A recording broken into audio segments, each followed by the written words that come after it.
Владимир Путин назначил своим представителем в Уральском федеральном округе Артема Жогу по прозвищу Колыма, командира ДНРовского батальона «Спарта», которым в прошлом руководил его сын Владимир Жога. А до него Арсен Павлов, он же Моторола. Оба погибли. Назначение Жоги-старшего полпредом президента не единственный пример, когда участники СВО заступают на государственные должности. По меньшей мере 3 ветеранов, если так можно выразиться, стали сенаторами в Совфеде. Десятки получили посты в региональных органах власти. В основном это позиции с приставкой «зам». Так что же, Путин не соврал? Те, кто вернулся с фронта, действительно становятся новой элитой? Россия совсем скоро окажется под властью бывших пехотинцев и танкистов? Или нет? Разберемся.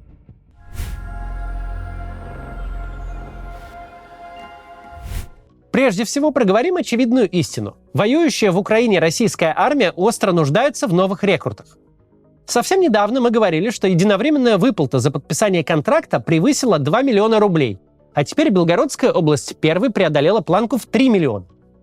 Перед системой стоит задача зазвать граждан на войну и придумать для них какие-то стимулы. Как денежные, вроде тех самых единовременных выплат, так и нематериальные – награды, уважение, значимый статус в государстве и обществе. С подачи Путина в политическом языке появился термин «новая элита».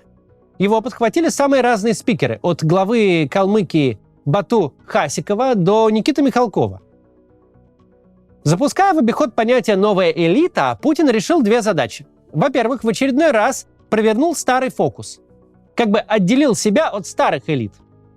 Вот есть все эти, значит, вороватые чиновники, финансовые воротилы и звезды шоу-бизнеса. А я, мол, не с ними. Я с вами. С теми, кто пороху понюхал. Такой вот, типа, значит, кандидат от народа. Во-вторых, Путин обращается к телезрителю, который контракт еще не подписал. Подписывай, мол, элитой станешь. И зрителю представляют яркие истории успеха. Вот один ветеран стал полпредом президента на Урале. Ну, то, что полномочий у представителя такого никаких, это уж дело 10. Например, вы когда-нибудь слышали про Владимира Якушева, предшественника Артема Жоги на посту? Даже в Википедии про все 4 года полпредства Якушева написан лишь один только факт. В этой должности он переболел ковидом. Да и сенатор в российском парламенте совсем не то, что сенатор в Конгрессе США.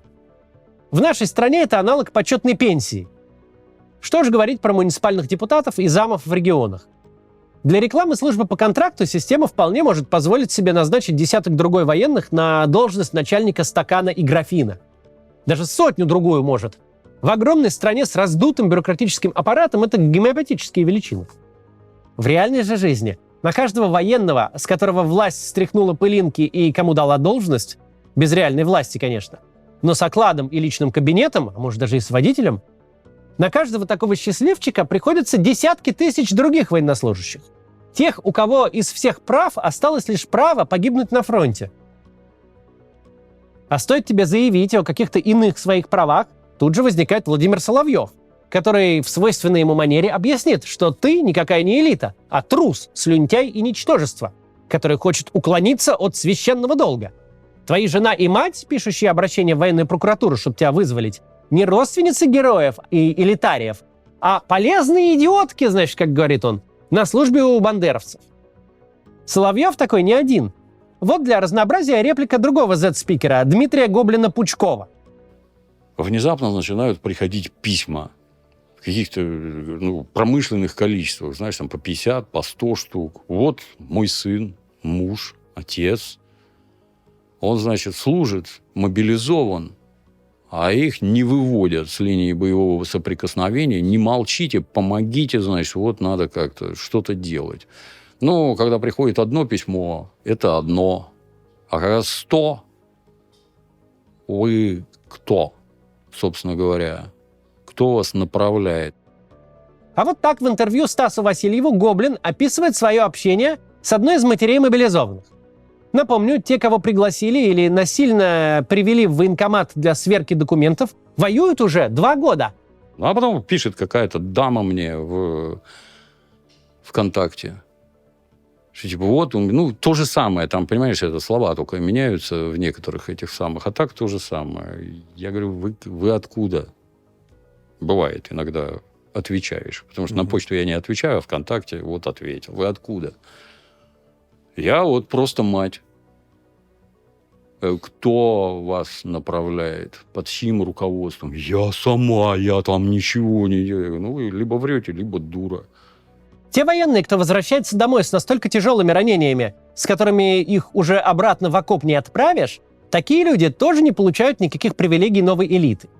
Даже положенного по закону они добиться не могут. Ни выплат за ранения, ни протезов, ни реабилитации.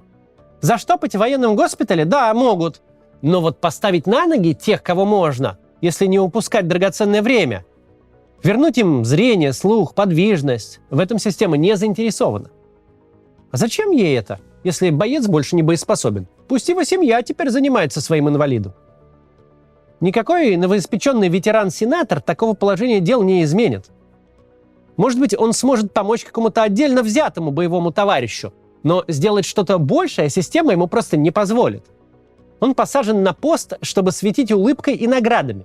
Не за тем, чтобы быть представителем каких бы то ни было граждан с их проблемами.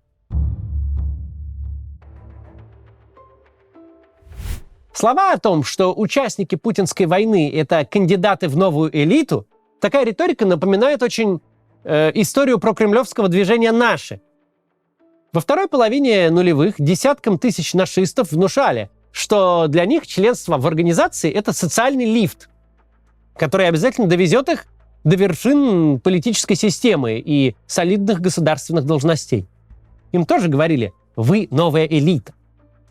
Но как только нашисты заикнулись о какой-то реальной политической субъектности, Кремль их бесцеремонно разогнал. Из тех, кто ходил на массовые акции движения «Наши» и участвовал в работе летнего лагеря «Селигер», кто нападал на оппозиционных активистов и вообще оппозиционеров и блокировал зарубежные посольства, из них к успеху пришли единицы. Остальные лишь зря потратили время и силы. Результат для них оказался не нулевой, а отрицательный. Косые взгляды со стороны знакомых. У движения была отвратительная репутация даже среди сторонников власти. За ними закрепилось прозвище «ликующая гопота». Даже вчерашние их союзники, сотрудники федеральных телеканалов, считали нужным обязательно уколоть нашистов.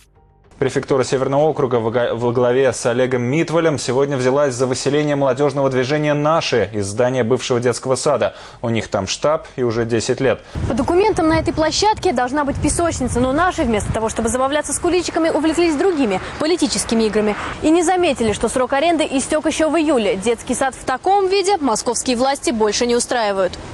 Разумно предположить, что участники спецоперации, кто переживет войну, окажутся в подобном положении. Только для них ситуация будет гораздо хуже. На войне эти люди зазря потеряют не только время, но и здоровье, физическое и психологическое. При этом репутация в обществе у ветеранов СВО уже сейчас хуже некуда. Война еще не окончена. С фронта обычных граждан пока еще не отпускали, тех, кого мобилизовали 2 года назад. Зато домой вернулось множество матерых уголовников, получивших помилование и снятие судимости. Возвращаются также бойцы негосударственных добровольческих формирований, у которых нет бессрочных контрактов с Минобороны. Те, кто организует собственные отряды, кто находится на фронте по своему желанию и сколько сам захочет, это все очень специфичные люди, для которых война и убийство что-то вроде хобби. И помилованные уголовники, и члены добровольческих формирований. И те, и другие сейчас кошмарят и свои семьи, и семьи соседей. С приходом таких ветеранов некогда тихий район превращается в место, где страшно ходить одному, где в темное время суток лучше не выходить из дома. Ветераны СВО докапываются ко всем. Причины могут быть разными. Прическа не та, одежда не по уставу или вообще лицом не выше. В Волгоградской области ветеран, слово-то жалко это так использовать, обстрелял из боевого оружия играющих детей. Одному прострелил ногу. Те раздражали его шумом. СМИ по настоятельной просьбе из Москвы ограничивают поток новостей о преступлениях вернувшихся участников СВО. Но даже по очень неполным данным они убили около 250 наших сограждан. Среди совершенных преступлений есть убийство сразу нескольких членов одной семьи, убийство малолетних детей. По меньшей мере сотнями измеряется число других преступлений против личности. Помимо убийства, побои, грабежи, изнасилования. А уж примеры антисоциального поведения, вроде пьяных воплей под окнами, и вовсе не измеряются никакой статистикой. С войны вернулся пока что крохотный процент воевавших.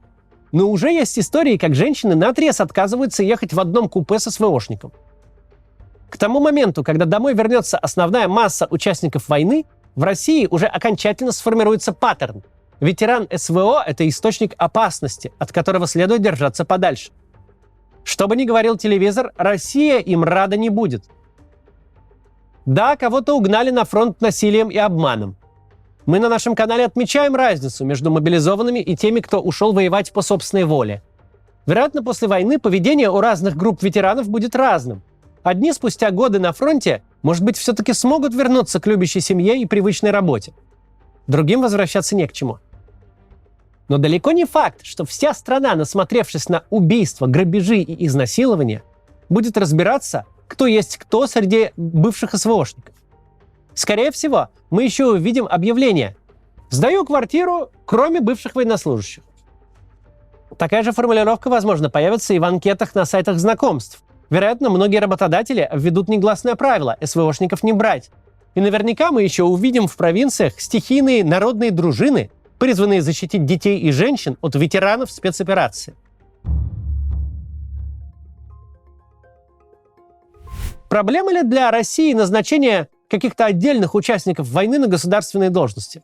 Да, проблема, но ничтожная в сравнении с другой бедой. В России формируется новый социальный класс отверженных, в который рискуют угодить сотни тысяч людей с боевым опытом и с обостренным чувством обиды на тех, кто просто жил свою жизнь, пока они ходили в штурмы и горели в танках, теряли здоровье и друзей. Те единицы, кто после фронта пробьется в высокие кабинеты, едва ли будут представлять интересы большинства бывших военных.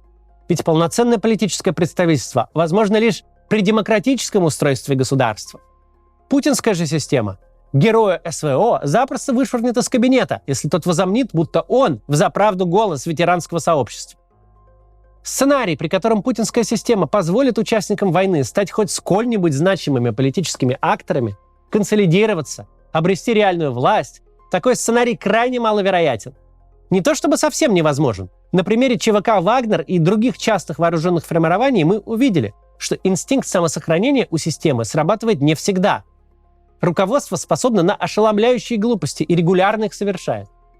И все-таки сложно представить, чтобы бюрократический аппарат вдруг решил потесниться и добровольно уступить жизненное пространство каким-то совершенно чужеродным для него людям. Скорее всего, новости о назначении того или иного героя СВО на малозначительную должность без полномочий, такие новости призваны маскировать совершенно обратный процесс. Сотни тысяч человек, нуждающиеся в физической и психологической реабилитации, останутся на обочине жизни.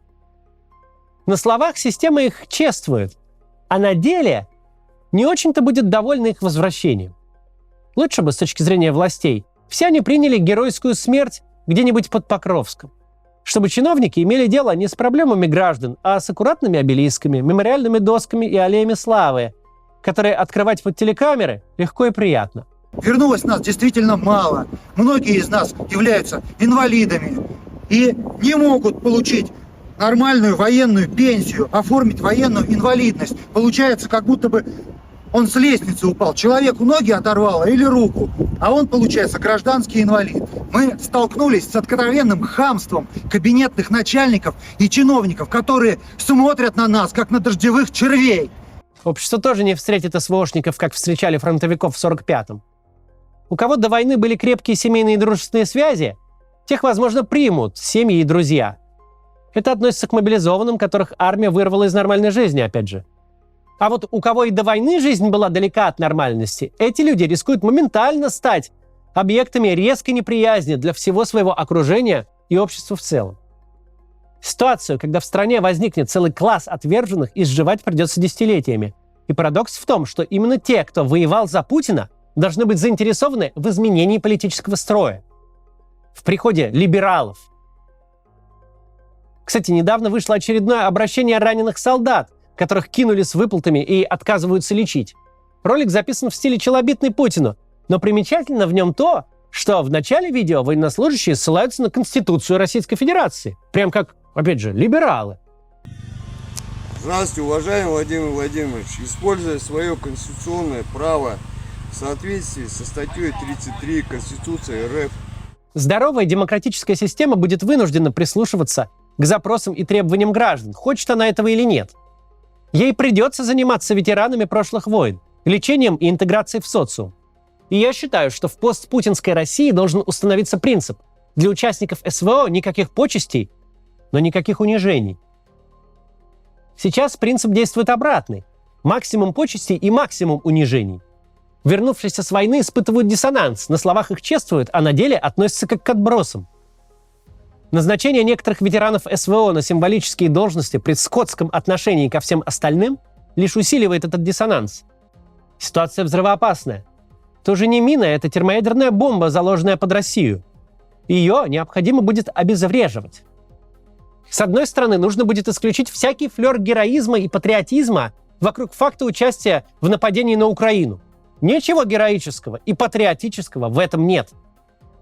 С другой стороны, участники войны должны получить полноценную помощь от государства в вопросах лечения и адаптации к мирной жизни, если, конечно, они не совершали военных преступлений. Они граждане России. Их не следует героизировать, но маргинализировать тоже не годится. Это не только неправильно, но и очень опасно. А лучше всего для нашей страны, чтобы таких людей, которых придется лечить и интегрировать обратно в общество, при условии, что они вообще останутся в живых и не совершат военных преступлений, так вот лучше, чтобы их было как можно меньше. Поэтому ни в коем случае не соблазняйтесь на миллионы рублей ни на них, ни на показные истории про отдельных СВОшников, которые типа выбились в люди.